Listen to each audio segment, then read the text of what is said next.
সোনামুখী ব্লকের বিস্তীর্ণ এলাকায় ভয়াবহ বন্যা পরিস্থিতি। রাস্তা ভেঙে যাওয়ায় সমিতিমানা গ্রামের সাধারণ মানুষরা রিলিফ সেন্টারে যেতে পারল না। এই মুহূর্তে রান্নাবান্না খাওয়া দাওয়া সবটাই বন্ধ। চরম আতঙ্কে সাধারণ মানুষরা। সোনামুখী ব্লকের রাধামোহনপুর গ্রাম পঞ্চায়েতের উত্তর নিত্যানন্দপুর সমিতিমানা পান্ডেপাড়া, অন্যদিকে ডিহিপাড়া গ্রাম পঞ্চায়েতের রাঙ্গামাটি কেনেটিমানা সহ বিস্তীর্ণ এলাকা এই মুহূর্তে জলমগ্ন। একেবারে ভয়াবহ বন্যা পরিস্থিতি তৈরি হয়েছে। সমিতিমানা গ্রামে অনিল সরকার নামের এক ব্যক্তির পাকা বাড়ি ভেঙে গেছে। পাশাপাশি রাস্তা ভেঙে যাওয়াতে সমিতিমানা গ্রামের কয়েকশো পরিবার রিলিফ সেন্টারে যেতে পারল না। সাধারণ মানুষের বাড়িতে এক কোমর জল, খাওয়া দাওয়া, রান্নাবান্না সবকিছুই বন্ধ রয়েছে। চরম উৎকণ্ঠায় দিন কাটছে এলাকার সাধারণ মানুষদের। প্রশাসন অত্যন্ত সতর্ক রয়েছে সাধারণ মানুষদের যাতে কোনো সমস্যা না হয়, সে কারণে এলাকায় নজর রাখছে বাঁকুড়া জেলা প্রশাসন। বাঁকুড়া সোনামুখী থেকে সুচিন্ত গোস্বামীর রিপোর্ট, এস নিউজ বাংলা। রাস্তায় রান্না করছেন কেন? বাড়িতে জল উঠে গেছে, রান্নাঘরে জল উঠে গেছে। কি করব, কালকের থেকে ছেলে মেয়ে নিয়ে না খেয়ে রয়েছি, দিয়ে সকালবেলাতে কি করব, ইট মিট দিয়ে কোনো রকম সিদ্ধ পোড়া রান্না করে ছেলে মেয়েদের তো দিতে হবে। আচ্ছা, আর তো কোনো ব্যবস্থা কেউ কিছু করছে না আমাদের খাবার দাবার দেওয়ার, যে এদের জন্য কোনো ব্যবস্থা করি কি ভালো মন্দ। তো কি করব, কতক্ষণ থাকা যায় না খেয়ে? বাড়িতে কতটা জল রয়েছে এখন? বাড়িতে এখনো উঠোনো ভর্তি জল, ঘরের ভিতরটা জল, বারান্দায় জল আছে, রান্নাঘরে ভর্তি জল। রিলিফ সেন্টার তৈরি করা হয়েছিল, ওখানে যাননি আপনারা? যাইনি আমরা, আমাদের কোনো কেউ কোনো খবরই বলেনি যাওয়া। তারপরে রাস্তা ভেঙে গেছে, এখান থেকে আমরা পারাপার কিভাবে হব? আচ্ছা, কি নাম আপনার? আমার নাম মালতী মণ্ডল। কতটা ভয়ঙ্কর পরিস্থিতি আপনার এলাকায় বন্যা পরিস্থিতি? বিশাল ভয়ঙ্কর পরিস্থিতি। পুটল, ধান, পান, রাস্তাঘাট, এমনকি বিদ্যুতের পিলার অবধি পড়ে গেছে। আচ্ছা, তারপরে পাকা ঘর পড়ে গেল। এই মুহূর্তে কতটা সমস্যা রয়েছেন আপনারা? বিশাল সমস্যার ভিতরে আছি। কি সমস্যা হচ্ছে? সমস্যা ধরো এখন খাওয়া দাওয়া, তারপরে পুটল মুটল সবই তো চলে গেল। কি করব, কি খাবো, কি করব, সেটাই এখন চিন্তা। আচ্ছা, প্রশাসনের তরফে নজরদারি রয়েছে? না, কেউ নাই। কোথায় এখন খাওয়া দাওয়া দেখি মাঠের দিকে যাচ্ছে, কি পাই, চিড়ে মুড়ি টুড়ি কিছু তো খেতে হবে, শুকনো খাবার। আচ্ছা, বাড়িতে কতটা জল? বাড়িতে আমার এক বুক জল। পাকা ঘর পড়ে গেল একজনের, একটা রুম।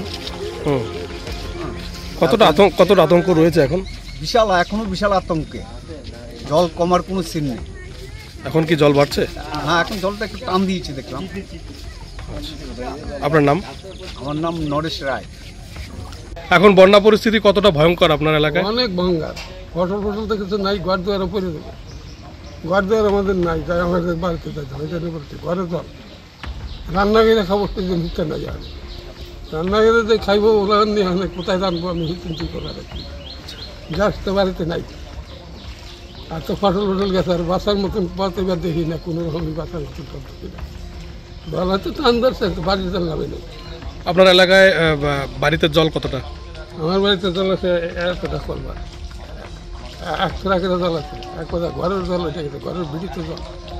ওই জন্যই তো বলতে ফটোটা করে নিয়ে যাও। কতটা আতঙ্কে রয়েছেন আপনারা? এখন মানে আর সবই আতঙ্কের মধ্যে দেখছি, সবই মানে সবই যদি ডাঙ্গায় থেকে আসে তো মানে ওই ক্যাম্প করছি, ক্যাম্পে চলে ধান রয়েছে, চাল রয়েছে, গরু রয়েছে, বাচ্চা রয়েছে, মিশিং রয়েছে, 500 মিশিং, পালবুডাল। আপনার নাম? আমার নাম সুকুমার বিশ্বাস। এই মুহূর্তে কতটা আতঙ্কিত রয়েছে? বন্যা পরিস্থিতি কতটা ভয়ঙ্কর রয়েছে? বন্যা পরিস্থিতি মানে পুরোটাই ভয়ঙ্কর। জল হালকা কমলো, সবজি মবজি সবই শেষ, লোকের ঘর বাড়ি সব ভেঙে চলে গেছে। কতটা আতঙ্কে রয়েছে? আমরা একদম পুরো 100% আতঙ্কে আছি। কি কি সমস্যা হচ্ছে এখন? সমস্যা পানীয় জলের সমস্যা, খাদ্য খাবার কিছুই তো নেই। প্রশাসনের তরফে আপনাদের? হ্যাঁ, এখনো পর্যন্ত কোনো সাহায্য আসেনি। আর সাহায্য আসারও কায়দা নেই। এইখানে রাস্তাটা ভেঙে গেছে, ওই নৌকা কিংবা বোট ছাড়া কোনো পরিস্থিতি নেই। হ্যাঁ, বাড়িতে জল, এই যে পাশে দেখুন ঘর বাড়ি ভেঙে যাচ্ছে, ঘর বাড়ি ভেঙে গেছে। এখন ভয়ঙ্কর পরিস্থিতি বন্যা। হ্যাঁ, ভয়ঙ্কর একদম। সাপ পোকার খুব উৎপাত হচ্ছে। আপনার নাম? সমর দাস।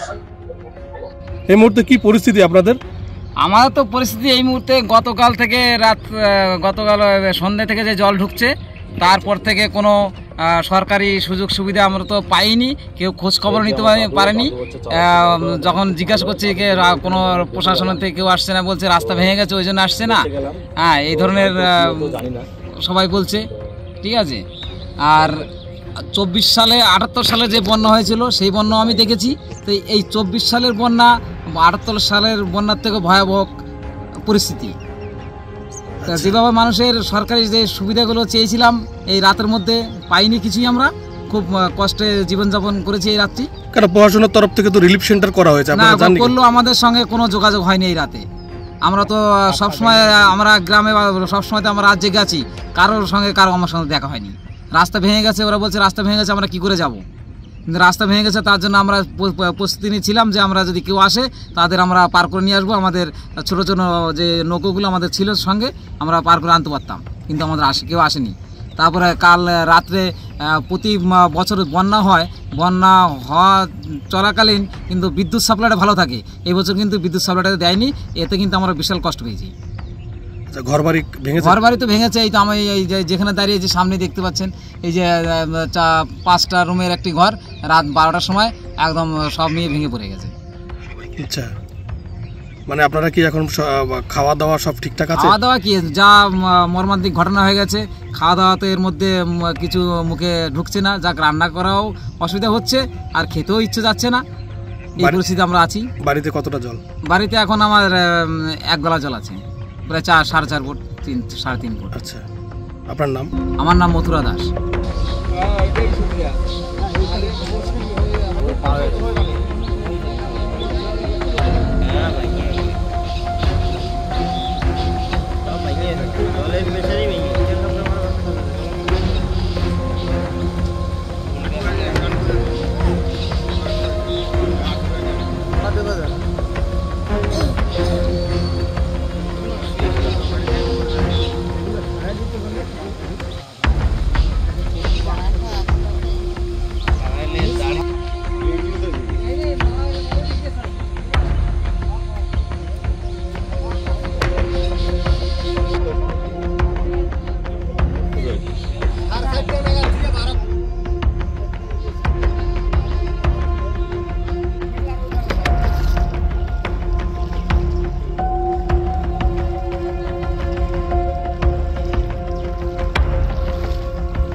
বক্তব্য নেবে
দেখো, আনএমপ্লয়মেন্ট একটা খুব বড় সমস্যা। তোমরা সবাই ভাবছো যে কি করে আমরা লাইফে দাঁড়াবো বা একটা ভালো চাকরি পাবো। তো এখন কিন্তু ডিফেন্স সেক্টরই একমাত্র সেক্টর যেখানে কিন্তু প্রচুর ভ্যাকেন্সি আছে। আজ তুমি বলো এসএসসি জিডির জন্য প্রচুর ভ্যাকেন্সি আসছে, WBP, KP, CRPF, RPF, Agniveer, এই সমস্ত সেগমেন্টে কিন্তু কিছু না কিছু অ্যাপয়েন্টমেন্ট হচ্ছেই। তাই তোমার মনের মধ্যে যদি ড্রিম আছে যে হ্যাঁ আমি ডিফেন্সে জব করব বা ডিফেন্সে আমার ক্যারিয়ার বানাবো, আর তুমি যদি কিছু মতো প্র্যাকটিস করো, তাহলে কিন্তু একমাত্র ভরসা তোমার পশ্চিমবঙ্গের সব থেকে best Bengal defence academy. Bengal defence একাডেমিতে কি হয়, তোমাদের চাকরি পাওয়ার জন্য ফার্স্ট লাগবে থিওরিটিক্যাল। আগের মতো কিন্তু লাইনে দাঁড়ালে কিন্তু চাকরি পাবে না, এখন থিওরিটিক্যাল টেস্ট দিতে হবে। আর থিওরিটিক্যাল প্র্যাকটিস আমরা করাই, ধরো জিকে, জিআই, ম্যাথ, ইংলিশ সব আলাদা আলাদা স্যার আছে, ম্যাডাম আছে, তারা কিন্তু প্রতিটা সাবজেক্টের লাস্ট 5 ইয়ার্সের কোশ্চেন ওয়াইজ তোমাদেরকে প্র্যাকটিস করাবে ছোট ছোট করে। সেকেন্ড যেটা লাগবে যে থিওরিটিক্যালের সাথে সাথে তোমাদের প্র্যাকটিক্যালের গ্রাউন্ডও কিন্তু ফাস্ট হতে হবে। আর সেই জন্য আমাদের এক্স আর্মি দিয়ে গ্রাউন্ডে প্র্যাকটিস করানো হয়। যে জিনিসটা লাগবে, ধরো 5 কিলোমিটার 10 কিলোমিটার যে যেমন লাগে সেইভাবে প্র্যাকটিস করানো হয়। প্র্যাকটিস করানোর পর আমরা মেডিকেল রেগুলার বেসিসে টেস্ট করাই, এবং তারপরে এখান থেকেই তোমরা যে কোনো যতগুলো জব আছে তার জন্য তোমরা ভ্যাকেন্সি ফিল আপ করতে পারবে, ফর্ম ফিল আপ করতে পারবে, এবং সেই হিসেবে তোমরা পরীক্ষায় বসো। আর তোমাদের যদি ডেডিকেশন থাকে না আমাকে জবটা পেতেই হবে, তাহলে কিন্তু আমরা তোমাদের সাথে আছি, তোমাদেরকে আমরা সবভাবে সাহায্য করব, বাকিটুকু তোমার কাছে। তো তুমি যদি নিজের ক্যারিয়ার বানাতে চাও তাহলে আজই এই নিচের নাম্বারে যোগাযোগ করো, বেঙ্গল ডিফেন্স একাডেমি। এটা কোথায়? এটা বাঁকুড়া জেলার বিষ্ণুপুর, মন্দিরনগরে বিষ্ণুপুর, এটা শুনেছ নিশ্চয়ই। সেই বিষ্ণুপুরে আমাদের বিশাল ক্যাম্প আছে। ক্যাম্পের মধ্যে আমাদের হস্টেলও আছে, যেখানে ছেলেদের যাদের বাড়ির অবস্থা একটু খারাপ তাদের জন্য থাকা খাওয়া সমস্ত ব্যবস্থা আছে। আর বাইরে তো থাকতে পারবেই, বাইরেও থাকার প্রচুর ব্যবস্থা আছে। তো আজই এখনই এই নাম্বারে ফোন করো, বেঙ্গল ডিফেন্স একাডেমি, ফোন করে বলো যে আমি অ্যাডমিশন নিতে চাই, কি করতে হবে আমাকে বলুন। ঠিক আছে, তাহলে তোমাদের ফোনের অপেক্ষায় থাকলাম।